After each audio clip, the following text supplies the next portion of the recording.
Hey everyone, Mark here. Today I'm going to be doing a ranking video. This is Kreator. In the background we have Electrocutioner playing in the background, their latest album. I'll probably be doing a review on that soon. And I decided to do this today. The band Kreator was formed back in 1982 in Germany. They've been like 43 years together, just slaying it in thrash metal. The band currently consists of Mile Penrosa on vocals and rhythm guitar, Jürgen Real on drums, and then Sammy on lead guitar, and then we have Frederick on bass. Miles and Real, they're the only OGs left in the band. So let's get this started. They have 15 albums, 15 studio albums that I want to get through. So number 15, I have their 6th studio album, and that's Renewal. This was released in 1992 on Noise Records. It's more of an experimental album where they added some industrial metal to it. This is recorded in Morris Sound Studios, produced by Tom Morris. It's okay. I really don't like the sound production on this album, especially the snare sound on this. That's probably, I don't think Kreator has a bad album. I'm going to say that right off the bat. I think it's an okay album. Just not my favorite. Number 14, I had the 8th studio album. So if you guys haven't noticed yet, yeah, it's going to be their 90s albums are probably going to be really low. So this is their 8th studio album. This is Outcast. This was released in 1997 on Gun Records. It's more of a gothic industrial sound on this album with some groove elements. I really like the groove elements on here as well. It's considered their, I consider this their like countdown to extinction like era. I think if I had to compare them to like a Megadeth, that's what I think. I think it's a really good. I think it's a good album. I don't think it's a really good album, but I think it's a good album. There's a couple kick-ass tracks that I like on here. So that's my number 14. For number 13, I have their 9th studio album. This is Endorama. This was released in 1999 on Kreator Records.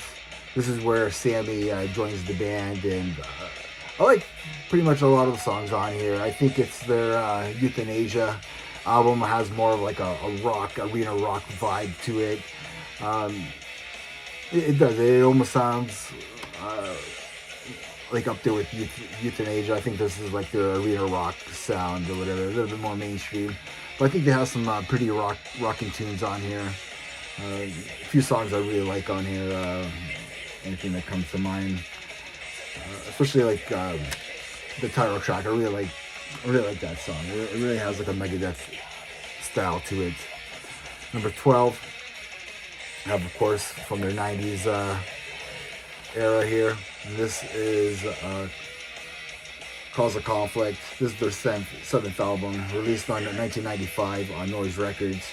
This is recorded at Ocean Studios in California. I consider this their Chaos CD album.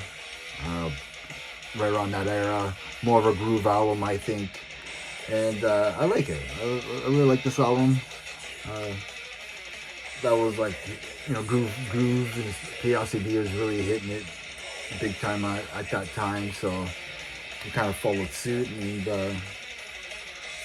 I probably would have been more into this if I got into these guys more in the 90s, especially that album.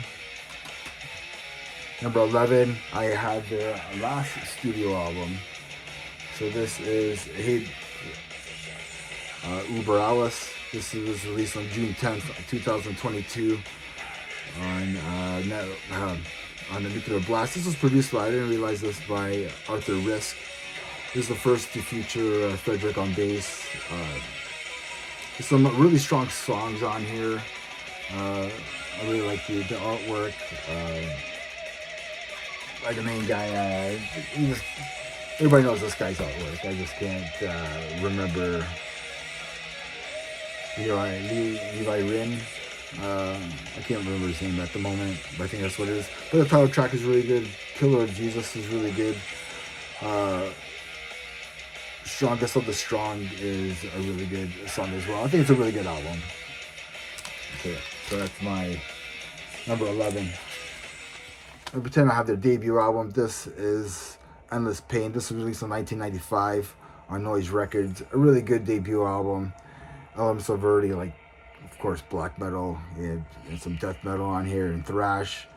I find that a lot of current bands, like black and thrash bands, like copy this sound, especially vocally, like everything. They really copy this sound, and yeah, man, it's just a total, just a great album. There's so many great songs on here. Of course, the title track, Total Death, Torn of the Beast, Tormentors, a really killer song. Just killer album.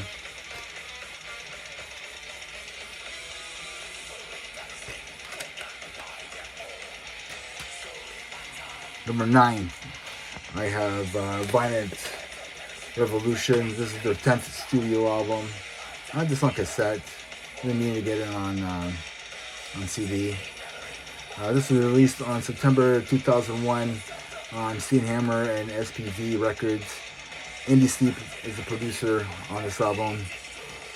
They came back to the thrash on this album as well, and they added some some touches of like melodic death metal on here as well to their sound. A really strong album, really good album. They come back to form on here. Title track is probably the best song on here. Just a really good album. Great comeback album by these guys. Number 8, I have Coma of Sorrows. This is their 5th studio album, released on 1990. Noise Records and Epic Records. Blackfire of Sodom joined the band here on lead guitar. This was recorded in California as well. Probably their most like Americanized like sounding album, I would have to say. Sounds more like Metallica meets like Testament, especially if you hear the song like People of the Lies. Like People of the Lie, is it the Lie? Yeah, People of the Lie. And yeah, this shows a band there, the city behind them in California, I guess, maybe LA or something. But yeah, really, I think it's a strong album. It's a really good album. Fantastic. But yeah, really Americanized style album, American thrash, I guess you can say. Number 7, I have one of their latest albums. This is the 13th studio album, Phantom Antichrist. This was released on June 2012 on Nuclear Blast. Jens Bjorgen, he produced the album, and it's a very progressive, like melodic approach to this album. It got like the best thrash album like by Metal Storm back in 2012 as well, and this is an album that I probably need to listen to it more, but it's a great album as well. Like they have nothing. Yeah, I don't think they have any bad songs. Nothing to give you a bad taste or anything. So yeah, that's my number 7. Number 7, Phantom Antichrist. Number 6, I have their 3rd studio album. This is Terrible Certainty, released on 1987 on Noise Records. Great thrash metal album.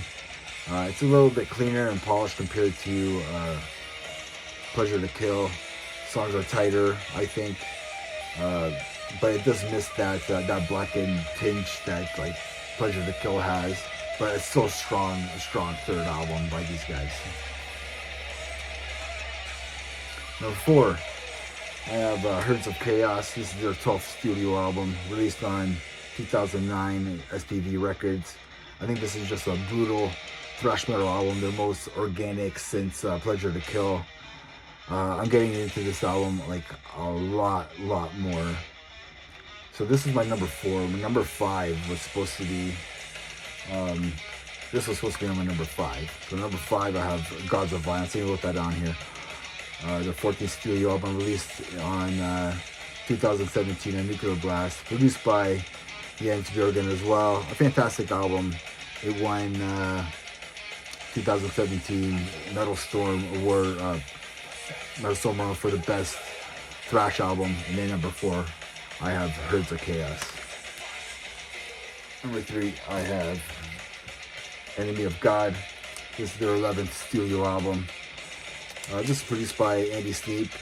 It's my introduction of to the band, like the title track. It just killer. It got me really into this band, and then it just continued from there. I think with this album, it just continued.